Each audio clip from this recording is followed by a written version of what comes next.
Oi, gente, boa tarde. Bem-vindos a mais um dia de evento. E hoje eu vou apresentar o nosso primeiro palestrante, que é o professor Alessandro Zeni. Ele possui graduação em Direito aqui pela UEM, mestrado em Direito Negocial pela Universidade Estadual de Londrina, doutorado em Filosofia do Direito pela Pontifícia Universidade Católica de São Paulo. Também é pós-doutor na Universidade de Lisboa.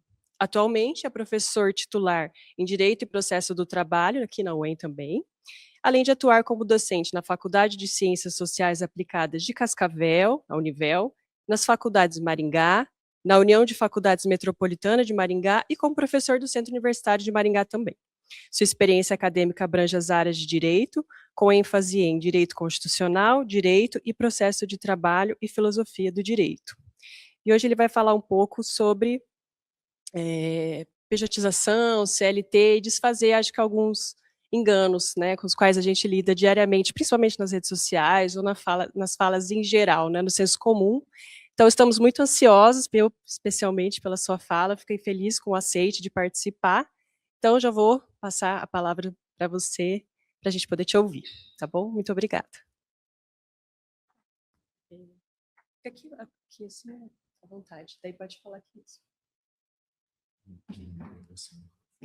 Esse aqui tem que ser esse aí. Boa tarde. Me ouvem bem?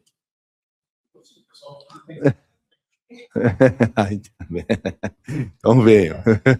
Mas foi uma brincadeira. Falo aqui, tá? Tudo bem? Tá bom.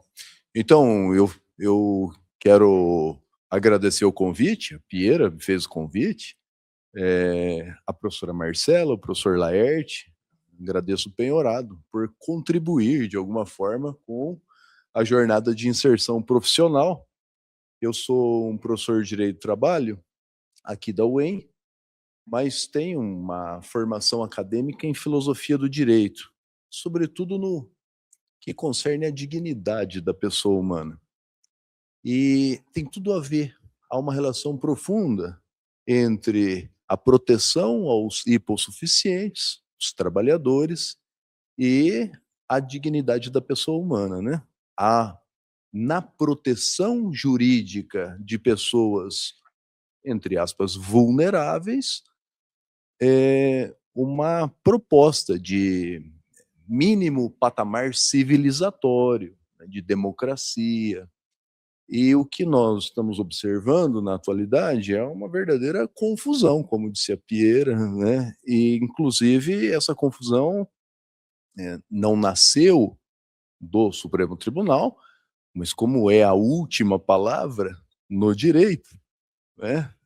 Na juridicidade e protecionismo da questão, nós estamos enfrentando um emaranhado, um grande problema, né? E eu começo dizendo para vocês o seguinte: o direito do trabalho, ele muda um modelo de Estado, e isso surge lá nos albores da modernidade, né, 1850, né, para face a uma revolução, que era a Revolução Marxista, não é? O Manifesto Comunista, e um sofrimento, um sacrifício, né? Uma vida útil de trabalhador, uma vida, né, de trabalhador naquela época se computava no máximo 35 anos, porque morreu, e a causa mortes, cansaço, fadiga, né, jornadas exaustivas e tudo mais. E tudo o que acontecia, né, nesse modelo acontecia em nome da liberdade de contratação, né? Então, um trabalhador chegava diante naquela época, o burguês, o industrial, né? E faziam lá as propostas, entabulavam um contrato, o contrato era a lei entre as partes, e o sujeito trabalhava 15, 18 horas por dia, tinha que arregimentar a mulher, a criança, a família, enfim, morriam, né, precocemente, e viviam na indignidade. Isso gerou uma revolta social, né, que se deveu a muitos revolucionários, anarquistas, socialistas, né, e o nome mais expoente foi o do Marx. Bom, para que fosse contida essa revolução, a Igreja Católica propôs, foi uma orientação, o Papa Leão XIII, e erigiu uma encíclica que se chamou Rerum Novarum. E segundo essa encíclica, haveria a necessidade de reconhecer que um trabalhador, uma trabalhadora, as crianças também eram trabalhadores, né, naquele modelo, eles eram sujeitos de direito e dotados de dignidade, né? Eles deveriam ser protegidos em razão da sua fragilidade econômica. Eles não tinham liberdade para fazer contratos, eles tinham a necessidade de submeter aquelas condições. E então a igreja propõe, né, um salário vital, que hoje a gente conhece como salário mínimo, um salário justo, que hoje conhecemos como participação nos lucros ou resultados, a redução drástica da jornada de trabalho, quer dizer, limitação de jornada, o máximo de horas. Hoje nós temos 8 horas normais e mais 2 horas extras, com algumas exceções, e um ambiente do trabalho com mais qualidade, né, com mais proteção. Isonomia de tratamento entre homens e mulheres, as mulheres recebiam muito menos, dada a fragilidade física, naquele tempo ainda havia muita necessidade de esforço físico, e, e uma contenção à realização de jornadas infantis, né? Pois bem, aqui nós temos as sementes do direito do trabalho. Estou falando de 100 anos atrás, né? E com o nascedouro, a gênese do direito do trabalho, que vem para proteger uma classe vulnerável dos trabalhadores, subsequentemente surge o direito previdenciário, para proteger os incapazes, né, aqueles os que já estão envelhecidos, e depois vem o direito à assistência social, e depois vem o direito à educação e à saúde. Isso já depois da Primeira Guerra Mundial. E eu vou dizer para vocês, o Estado tem uma nova configuração, de um Estado liberal, que admite as liberdades no sentido negativo, não se intromete, não interfere, né, na esfera social. Agora nós temos um Estado que interfere, e que estabelece critérios afirmativos em relação às vulnerabilidades. Bom, isso é fantástico, mas aí, né, passamos pouco tempo de história, vem a escola austríaca na década de 50, né? O Hayek e os seus discípulos, depois nós vamos encontrar a escola de Chicago, e novamente essa proposta do neoliberalismo, né? Retornar a 100 anos atrás. O Estado não deve se intrometer, não deve interferir, isso não faz bem para o regime de competição, para a elevação humana, enfim, o cerne de toda a questão está aqui no atributo da liberdade. E essa corrente de pensamento, sobretudo da economia, se irradia, né, a toda a cultura, inclusive a cultura jurídica. E o nosso Supremo foi forjado aí de 2010 em diante por estudantes, né, pós-graduados das escolas americanas. O Barroso, o Gilmar Mendes é da escola alemã, mas tem muita ligação, muito vínculo com o liberalismo, com o sociologismo, e recentemente, aí, 2019, nós tivemos uma alteração que eu entendi assim como extremamente agressiva no plano do direito privado, direito civil, a lei da liberdade econômica, dizendo que, né, o poder judiciário já não poderia mais se intrometer, se imiscuir nas relações contratuais, seria necessário deixar ao sabor e à conveniência das cláusulas dos contratos, e isso de certa forma, se choca frontalmente com o direito do trabalho. Afinal de contas, o direito do trabalho exige uma intervenção mínima do Estado, com um leque, não é? Um estofo de cláusulas indispensáveis para manter o equilíbrio numa relação que prioritariamente é assimétrica e muito assimétrica, não é? Sobretudo agora que nós estamos encontrando uma concentração, capital especulativo, as coisas mudaram radicalmente. Pois bem, a nossa CLT, ela passa por uma transformação em 2017, essa transformação foi gestada na jurisprudência do Supremo, antes de o legislador mudar as leis, e foi literalmente na calada da noite, né? Com o desligamento das luzes do Senado, acho que quem acompanhou vai se recordar disso.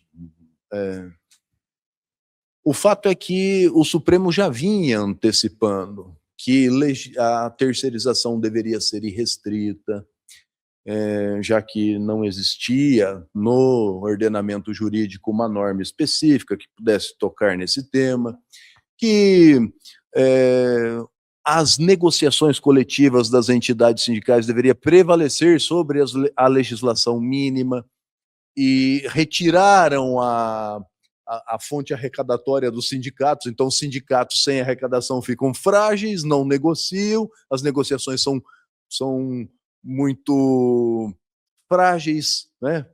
Apequenadas, e prevalecem sobre a legislação. Tudo isso já vinha sido decidido pelo Supremo Tribunal. E aí, então, surge uma reforma trabalhista radical de 120 dispositivos da CLT, e em um dos dispositivos, esse é o tema da atualidade, o contemporâneo, tem lá a previsão 442, letra B da CLT, que diz que o trabalhador que era empregado pode ser contratado como autônomo, segundo a legislação do trabalhador autônomo, que é de 1965, desde que ele cumpra os requisitos da autonomia. E, segundo a jurisprudência do TST, Tribunal Superior do Trabalho, a autonomia de um trabalhador se prova através de sua vocação para não se submeter às ordens emanadas do tomador do trabalho. Ele é autônomo, ele não é subordinado. O que distingue radicalmente do trabalho da CLT, protegido pela CLT, que é o trabalho do empregado. Diz o artigo 3º da CLT, empregado é aquela pessoa física que presta serviços habituais, né, continuados, com remuneração e com subordinação, né, sofrendo poder de organização e disciplina do seu empregador.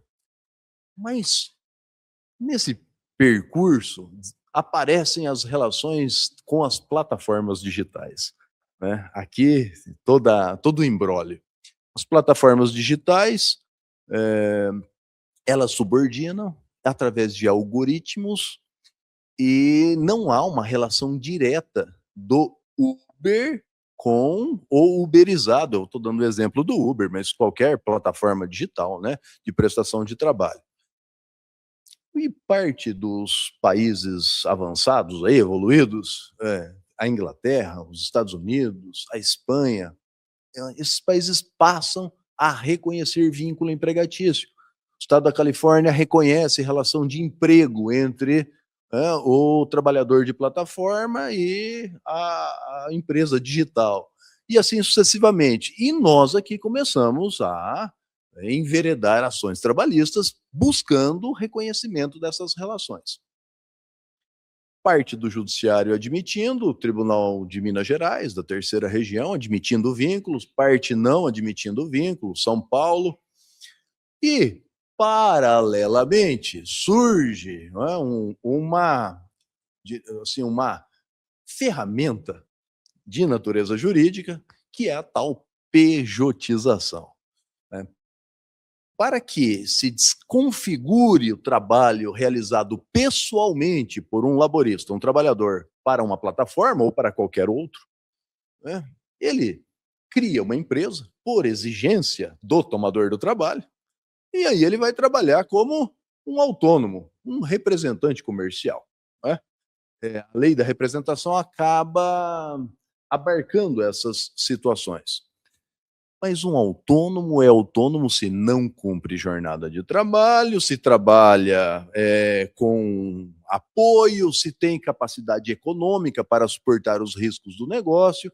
Era assim que a jurisprudência trabalhista se posicionava, sempre se posicionou e, em muitas ocasiões, desconstituiu esses contratos com pessoas jurídicas, feitas entre o tomador do trabalho e a pessoa jurídica, e disse: isso aqui é uma simulação, isso é um objeto de fraude. O artigo 9º da CLT, vamos tornar nulo esse contrato, porque, no fundo, esse é um empregado, não é?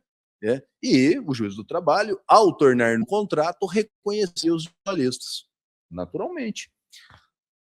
Pois o Supremo, recebendo um recurso extraordinário, com repercussão geral, e uma série de outras reclamações constitucionais, ele, a partir de 2025, ano passado, abril, eu não vou me recordar exatamente se o tema é 1389, lá no Supremo, quando há assim, muitos recursos e há uma repercussão geral desse tema para a sociedade, e isso se torna tema de repercussão geral, e o ministro Gilmar Mendes, reconhecido como um inimigo do direito do trabalho, ele suspende todo o fluxo de ações até o julgamento do próprio Supremo para pôr uma pá de cal no assunto.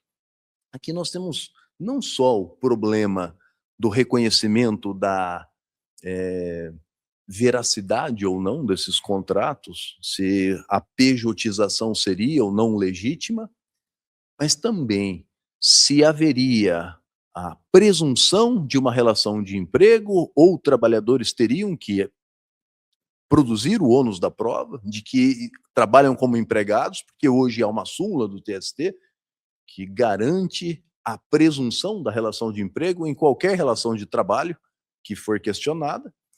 E o pior, a competência já não será mais do juiz do trabalho, né? Esse é o tema, tá? Ainda não temos a decisão, mas um dos aspectos do tema é esse. Para discutir se esse contrato celebrado entre a PJ e a empresa é legítimo ou não, quem deve tomar cabo dessa circunstância é o juiz da Justiça Comum. E os juízes da Justiça Comum são habituados com direito privado e não com direito do trabalho. Então, ilustríssimos, nós estamos aqui numa situação muito delicada, porque, e aí os dados são dos ministros do TST. Em primeiro lugar, 70% da população brasileira recebe até R$ 3.500 por mês. População ativamente, né, engajada no mercado de trabalho. R$ 3.500. Agora, basta celebrar um contrato de prestação de serviços autônomos com qualquer trabalhador e dizer, ó, você vai trabalhar sob as regras desse contrato e você é autônomo. E se o sujeito disser assim, no final do trabalho, não sou autônomo, vou discutir essa relação, tem que ir para o cível, justiça comum, e não na justiça do trabalho, onde os juízes não têm nenhum talento, eu até me expressei mal, não tem o hábito, a prática do mundo do trabalho para fazer relação, reconhecer vínculos empregatícios, vínculos de empregados, seletistas. Ficará a cargo desses juízes a análise, o exame sobre se há ou não uma relação de emprego, se o contrato é ou não nulo. Primeiro aspecto. Segundo aspecto, numa relação autônoma, teoricamente, o trabalhador autônomo recolhe a Previdência Social.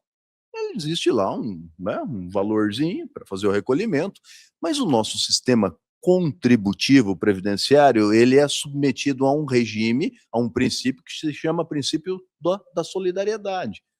O tomador do trabalho também, na CLT, deve recolher previdência social. Então, relações empregatícias exigem recolhimento do empregado e do patrão. No regime autônomo, só o empregado, trabalhador autônomo, né, teria a incumbência do recolhimento. e nós teríamos um rombo, um déficit previdenciário, né, assim, uma conta impagável. E uma inconstitucionalidade por ofensa ao princípio da solidariedade. Não é só isso. O regime do fundo de garantia por tempo de trabalho, que é típico da relação empregatícia, relação de emprego, ele é o subsídio, é a fonte de recurso para o direito à moradia. O programa Minha Casa e Minha Vida, por exemplo, é todo financiado pelos recursos do FGTS. Não havendo uma relação de emprego, tratando-se de uma relação autônoma, não há mais recolhimento de fundo de garantia e não há mais o subsídio à casa própria. Com um detalhe, parte considerável dos financiadores dos recursos da casa própria são mulheres com filhos, mães que têm os seus filhos independentemente, tá? Não, ou porque o pai se recusou a subsidiar, não é? Ou porque resolveram ter. Então nós teríamos aqui uma ofensa dupla à vulnerabilidade, né? A moradia como um direito social e as mulheres, porque são tratadas dentro do direito como minoria política, de expressão política, porque são privilegiadas pela legislação. Em última análise, esse me parece um problema que desafia, né, uma boa parte do modelo de Estado social. Porque o Estado social, quando se estabeleceu, já nascendo com o direito do trabalho, ele se expandiu para proteger as mulheres, para a posteriori tratar da moradia, para proteger a previdência social, os vulneráveis pela previdência e assistência social, a fonte de recurso é a mesma, né? E nós teremos grandes problemas com isso. Então, eu sei que eu poderia falar bastante, né, você disse meia hora, eu acho que estou chegando no eu deixo aberto depois para questionamento, discussão, né, mas de qualquer forma, eu encerro assim: democracia, né, que nós aprendemos como a vontade da maioria, né, soberania popular, é também o reconhecimento de que minorias vulneráveis e hipossuficientes devam ser acobertados tanto pelo direito quanto pela política, pelas políticas públicas e pelo regime jurídico.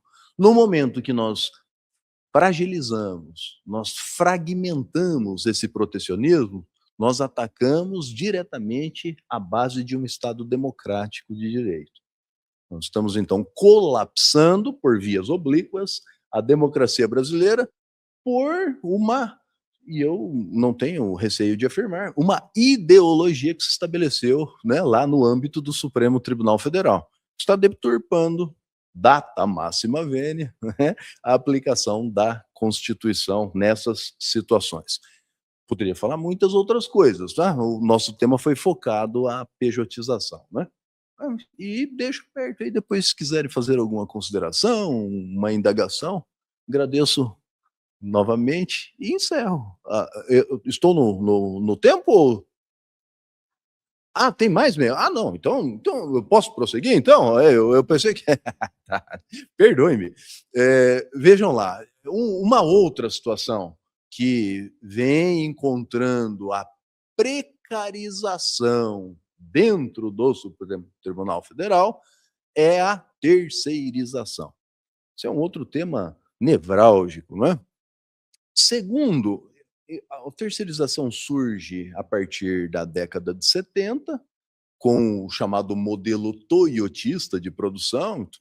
No passado, as indústrias produziam sobre as esteiras. Então, os movimentos eram retilíneos, sucessivos, dentro de um chão de fábrica, centralizados, e a cadeia produtiva ela era muito marcada, não é? Primeiro se produz, depois publiciza e finalmente se vende. De preferência, dizia o Henry Ford, venda-se para aquele que produziu. Afinal de contas, ele se enxerga, né? Ele se reconhece naquilo que produz. É um dos aspectos da alienação marxista, né? Bom, enfim. Só que a partir da década de 70, com o modelo toyotista de produção, houve uma descentralização absoluta, completa. E a busca foi por uma mão de obra muito barata, né, que é um fator de produção, e, em última análise, uma empresa como a Nike, por exemplo, né, ou o iPhone, como é o do iPhone? A Apple, é. A Apple tem um prédio lá em alguma avenida de Nova York e não existe nenhum setor produtivo. Tudo é descentralizado, é terceirizado.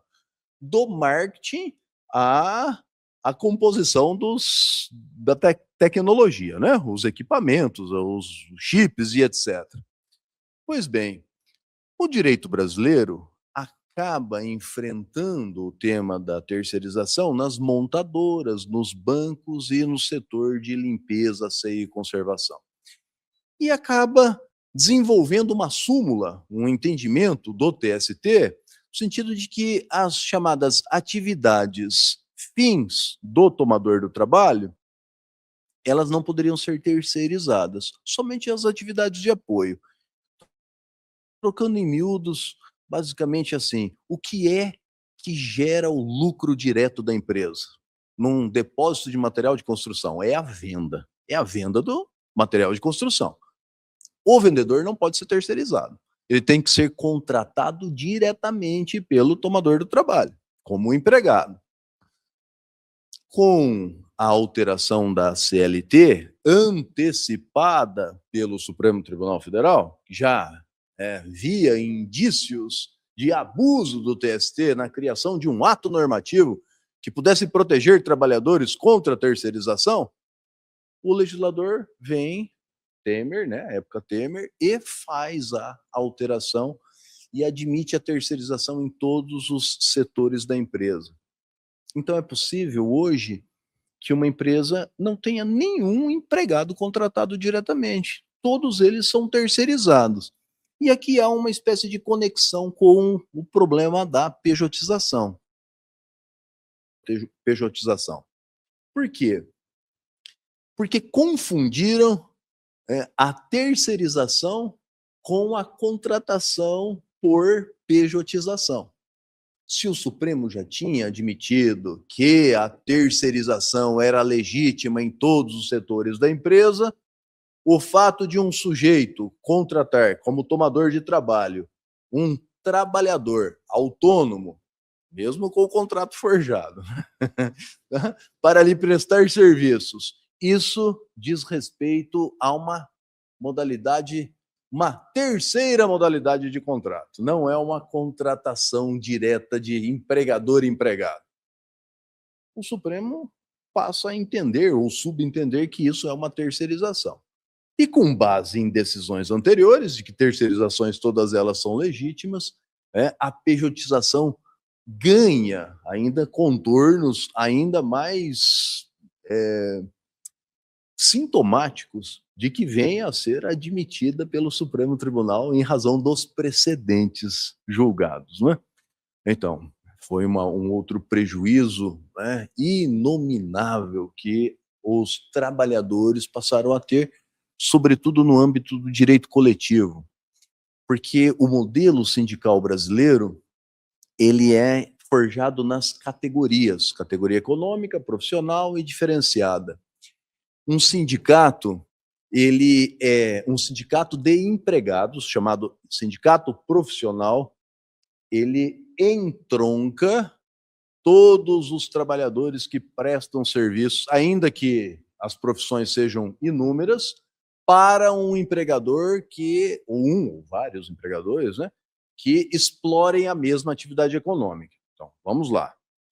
Os trabalhadores pertencem a um sindicato profissional quando prestam serviços para empregadores que exploram a mesma atividade econômica. Com a terceirização, houve uma pulverização das atividades econômicas. Se outrora a cozinheira, o jardineiro, o motorista, o professor, todos eles prestavam serviço a um ensino superior privado e pertenciam ao Sintemar, com a possibilidade de contratação por terceirização, quem trabalha na cozinha pertencerá ao seu sindicato, quem trabalha no jardim pertencerá ao seu sindicato, quem trabalha na educação pertencerá ao seu sindicato. Houve uma fragmentação. O direito do trabalho nasceu do direito coletivo, e com essa expressão, trade union, né? A união faz a força. E por isso comemoramos com uma tragédia o Dia Internacional das Mulheres, né? Que as mulheres fizeram a amotinação para lá em Manhattan, em Nova York, para terem melhores condições de trabalho.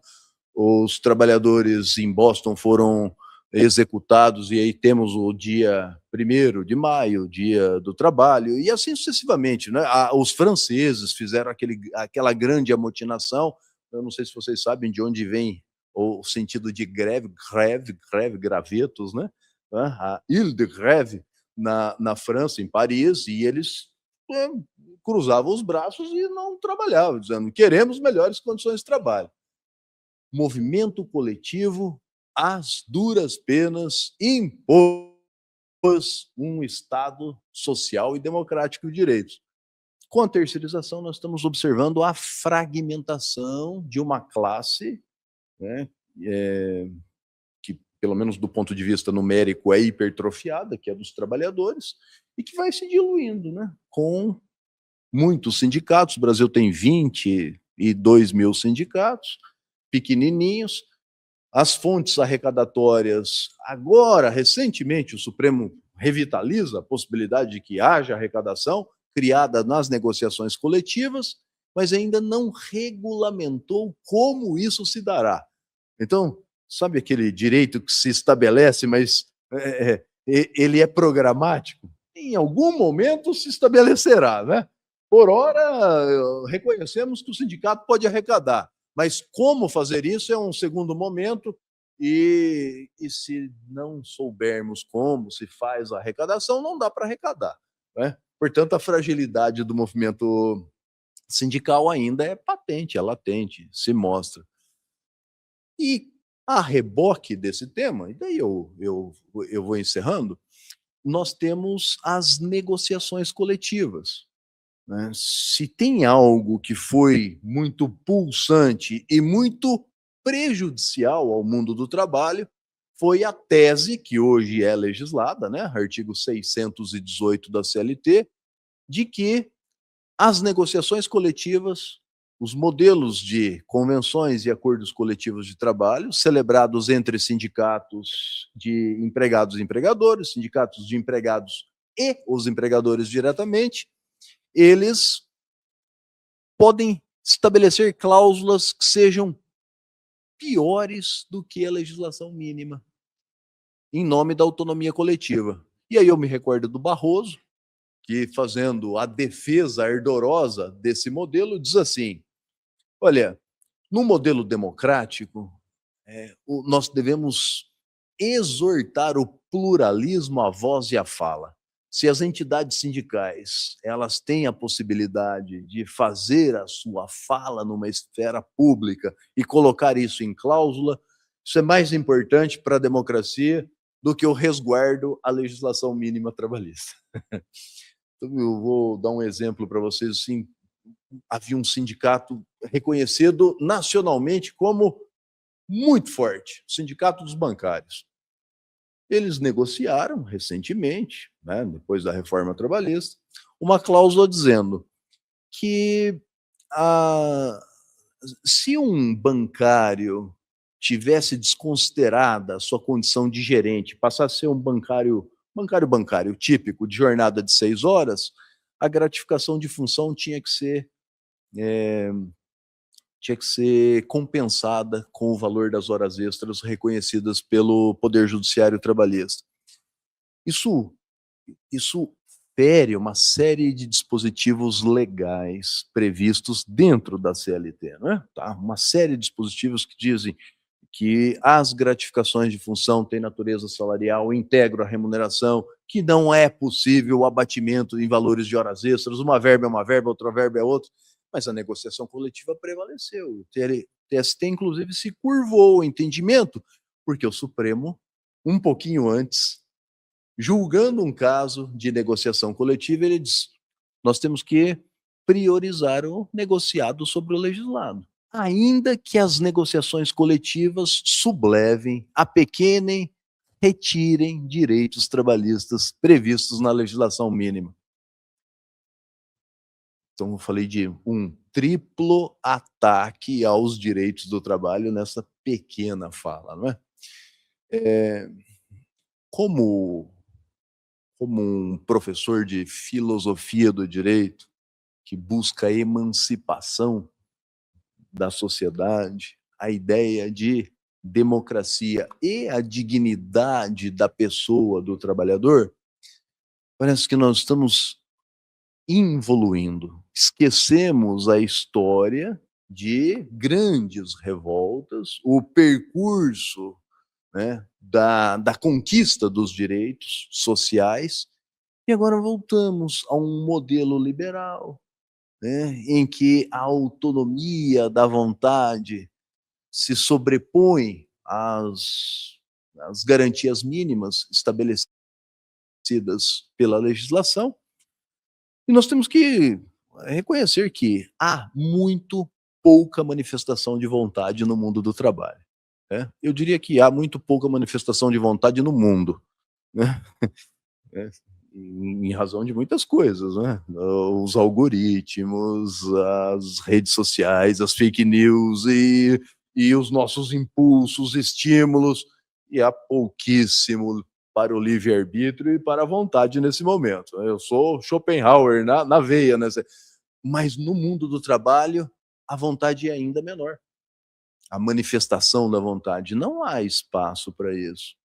O empregador apresenta e o empregado ou se submete às cláusulas ou não é sequer contratado. Se é contratado, ele sofre o risco de ser dispensado numa coação. Então, eu acho que o progresso que supuseram os modernos, né, no início do movimento moderno, das revoluções, ele se converteu num grande retrocesso. A gente tem que começar a fazer uma reflexão crítica. E o mais curioso, quando os uberistas, eu estou agora chamando de uberistas, mas são os motoristas, entregadores que se vinculam às plataformas digitais, foram convocados pelo executivo numa audiência pública, com a participação de representantes do legislativo, para discutir se queriam ou não a proteção da CLT, e eles mesmos disseram: não queremos. Nós somos livres, autônomos. Nós podemos começar e parar a hora que quisermos. Conversem com parte considerável dos motoristas de Uber, de plataforma. Trabalham 12, 13, 15 horas diariamente. Mas eles trabalham porque querem. Segundo eles. Os valores líquidos são pífios, pequenos, há um endividamento enorme, financiamento do veículo, há uma transferência, do custo produtivo para o trabalhador. Isso é um apogeu da mais-valia, né? A mais-valia significa retirar tempo de trabalho, de energia de trabalho de um trabalhador, e incorporar no lucro. Isso aqui há mais, há uma transferência do custo da produção. Por que razão o trabalhador sente uma espécie de aversão à CLT, a um regime de proteção? Essa é a grande questão que nós devemos fazer. Que cultura é essa, né, que travestiu a realidade de um grande engodo, não é? Fica aí para a gente refletir. Essa é uma questão bem interessante, do ponto de vista da cultura. Nós estamos completamente dominados por um modelo neoliberal e nós já experimentamos tudo isso no passado. Isso acabou eclodindo em grandes revoltas. Parece que a humanidade só evolui à base de grandes revoltas, né? Então, aí. Com isso, então, dou por encerrado, agradecendo, reiterando toda a gratidão por estar aqui, contribuindo com vocês, tá? Um grande abraço.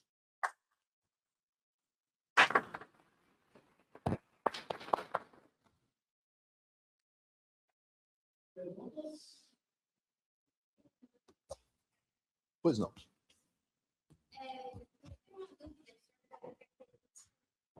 Considera assim, que a terceirização ela também uma falta de pertencimento ao trabalhador e às vezes afetar o serviço dele, como ele atua no serviço dele. Então, foi não se sente pertencente àquela instituição, empresa, porque ele é terceirizado, ele é em outro lugar. Ele está naquele lugar, não é como se fosse um lugar de Em nosso, não é um local do pertencimento.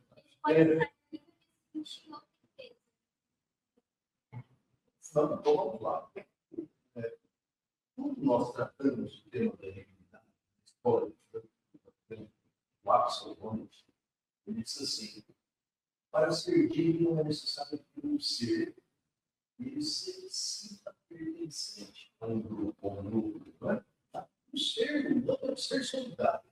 Seres isolados, insulados, são seres que têm problemas psíquicos. Né? Essa solidão não é natural, mas excepcional. E o pertencimento faz parte dessa da solidariedade, que é essa divisão na Constituição. A Constituição nos prometeu uma sociedade justa, isso, para nós sermos grupos de pertencimento. Eu sei isso no início da terceirização. Eu tenho grande preocupação essa, entre aspas, discriminação que se fazia ao trabalhador terceirizado. Se sentia parte da empresa. E a legislação, ela diz assim, a legislação que trata da terceirização 6.019/74, com as alterações da legislação de 2017. Ela diz, o trabalhador que vai prestar serviços como terceirizado na tomadora, no âmbito da tomadora, não são todas as terceirizações que exigem que o sujeito esteja trabalhando lá, no âmbito da tomadora. Mas, em geral, é assim que funciona.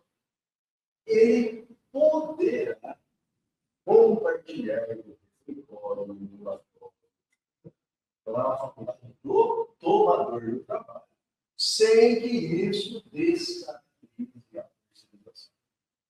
Havia uma preocupação enorme sobre se o trabalhador terceirizado, compartilhando do espaço dos empregados contratados diretamente por esse tomador, teria descaracterizado a terceirização. Você abriu essa possibilidade. Mas na prática isso não acontece. E esse pertencimento ele fica como um tá? Tem dúvidas aqui. Tem um amigo meu que ele estava trabalhando no CLT, numa empresa, e foi chamado para trabalhar em outra empresa. E aí o contratante ofereceu para ele trabalhar no PJ. Né? E aí ele ganharia do tipo 200, 300 reais a mais por mês trabalhando com o PJ e dentro do CLT. Ele aceitou. Né? Aí, bom, passaram de alguns meses, assim, né? E aí houve ali uma pequena rixa entre funcionários, o patrão, não se quiseram. Aí, enfim, deu aquela visita, passou 3, 4 dias, ele recebeu uma notificação. Obrigado pelos seus serviços, amanhã você não precisa voltar mais. Né? E acabou de voltar. né? Então, ele ficou sem o FGTS, que ele já estava, ele tinha trabalhado, né, em outras empresas e tal. Então, ele já tinha garantido o FGTS. Ele seguro-se dele, tinha então, esse é o primeiro ponto, e isso me chama a atenção. E que os jovens estão querendo isso. Eles estão querendo trabalhar com perguntas. Eu não sei se eles não sabem, se eles não dão a formação adequada dentro da universidade, eles saberem que eles, como pessoas jurídicas, eles não têm nenhum desses direitos. Simplesmente não têm. É um abraço para um dia para o outro, assim, isso vai terminar. Eu sei se não quiser, né? E a segunda é bem engraçada, porque uma amiga minha, ela pediu uma proposta de emprego e ela era trabalhar com pessoa jurídica também. Só que a empresa queria controlar o horário dela. Então, ela queria que começasse às 8 da manhã, perdi, às 2 horas de receita. Mas isso não é trabalho autônomo. Isso não é você fazer pessoa jurídica. Isso é coordenação. Então, isso não é explicado. Pessoa não. Se trabalhar assim, então não precisa ter. Não, mas ele tem que mudar mais para uma coisa. Então, tem esses dois casos, esses dois, que eu acredito que não sejam casos isolados. Eu acredito que isso deva, se já não está, deve começar a acontecer daqui a pouco. Eu diria para vocês, para complementar o que foi dito, né? Essa lógica da pejotização, se ela é forjada, vamos ler. Se você me perguntar se há uma PJ de prestação de serviços legítima, aqui e acolá existe alguma coisa legítima. Deve existir dois requisitos. Deve existir a autonomia da execução do trabalho. Se o cara quiser ficar na rede tomando cerveja, ele é autônomo. Ele não se submete a controle e realização do trabalho. Beleza, é verdade. Temos muito. E observação que a jurisprudência trabalhista sempre fez em relação ao autônomo para distinguir do empregado. Esse sujeito autônomo tem a capacidade de sofrer riscos do próprio negócio? Tem capacidade econômica? Essa é a questão. Ele é autônomo com capacidade econômica para ficar 2 meses sem receber as comissões pelas vendas? Tem. Então, tem um imposto de renda dele aqui, ele é especializado, tem as ferramentas de trabalho dele, etc. Mas o que nós estamos observando é que, com essa e o Supremo acaba articulando, nós encontraremos no contrato de serviço autônomo por privatização, autônomo por privatização não se cria pessoa jurídica. Pode ser uma pessoa física ou pessoa jurídica. Tá? Nesse caso, muita fraude vai ser consolidada. Dados do PSP, parte considerável dos contratos autônomos questionados na Justiça do Trabalho foram constituídos exatamente por isso. Não havia autonomia na execução do trabalho, não havia capacidade econômica de suportar os riscos do negócio. Então, havia um negativismo, são reconhecidos todos os direitos. Agora, o que causa espécie? Como você refletiu muito bem, professor. O que faz uma pessoa de um regime de proteção? Parece que é vexatório, é constrangedor, ele é protegido pela recurso da CLT da década de 43, que passou por pelo menos 40 alterações. É atualizado, nem um ciclo de atualizações. Então, ela não é agora, né? A última foi agora em 2017. Para o direito da decisão, né? Juvenil.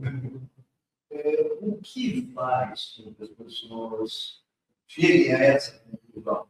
É uma leitura. É a pseudo-autonomia. A divulgação de uma falsa informação.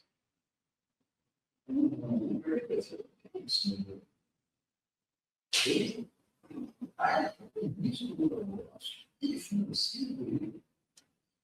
Ele acaba tirando R$ 2.000 no final do mês, 3.000, talvez, livre.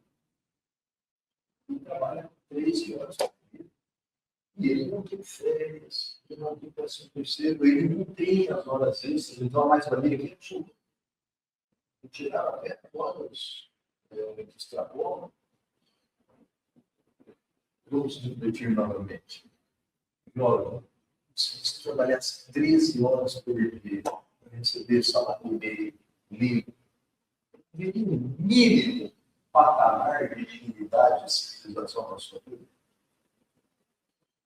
nós temos que pensar em futuro e com todas as mazelas, as consequências disso, sobretudo, nós vamos atingir um modelo. Porque os tomadores de trabalho eles não é. Ou talvez o trabalhador ele a legislação, a suposta legislação do Uber, que ainda não foi aprovada, né? Eles estão discutindo nuances, mas se admite 12 horas de trabalho, por exemplo, limitação da jornada, 2 meses, 12 horas. Final de semana, não há recuo, não há férias. Sabe o que significa férias? É para um trabalho é uma mesma rotina, você que gosta da literatura, você refletir sobre a construção do Chico Buarque. Que massa, todo dia por ano, saber que nunca vai ter, talvez não vai ter residência construída para tudo. Forjado PJ, pessoa física, que junto com a mulher, 99% meu, 1% vamos criar a PJ, vou trabalhar em pedreiro. A questão para o direito é assim, maximamente reprochado, censurado. Por quê? O direito não compactua com o ilícito. Não precisa de nada. Nós estamos observando a conspiração da ilicitude dentro do Supremo. Isso é terrível. E é terrível para a democracia porque vai colocando em xeque a instituição da justiça. A gente é muito triste, né, no professor de direito chegar a essa constatação. Mas pergunta, gente, você acha que era uma situação pontual de compartilhar para pedir uma conversa? Aqui na universidade eu estou concluindo a graduação em artes cênicas. E se existem tantas áreas fragilizadas, essa é uma área de Deus. Fora do ambiente acadêmico, estou como diretor do Sindicato dos Cientistas do Paraná e fui eleito conselheiro estadual de cultura, para que depois de tantas violências no ambiente profissional, eu conseguisse entender que pode existir uma organização coletiva. Só aí eu fui encontrar um ponto de diferença. Saber que existem votações em assembleias anualmente para se pensar qual seria o piso mínimo de um profissional da área. Eu olhar para tantos lugares que, por exemplo, Acho que saindo do diálogo é só por aqui, né? Que tem um videozinho dentro. Dá para ajeitar. Então, é uma morte em vida, de perdas profissionais que não são tempo, né, nessas cenas que não defendem e acabam dedicando a sua vida. Hoje em dia, a professora que é fundadora de quase todos os colégios do Estado, os profissionais se reunindo para fazer rifas, para manter o mínimo de dignidade dessas famílias. Então, assim, a sua pauta é muito atual e, infelizmente, a gente ou vê força popular ou vai ver pior. Não, Incluir pode ser visto de duas formas. Minha área de atuação e a sua, são dirigentes legal. Nós não temos. Entendi uma forma.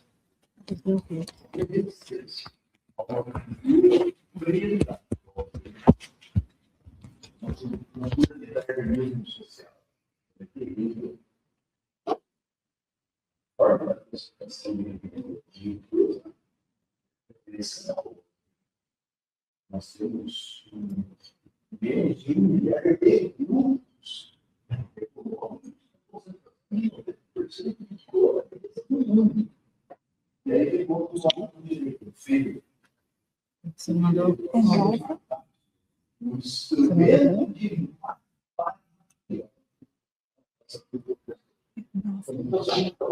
não, que não viu muito. e a você está seu lugar de fala, inteligência sindical, saber que você pode 947 2517. reivindicar.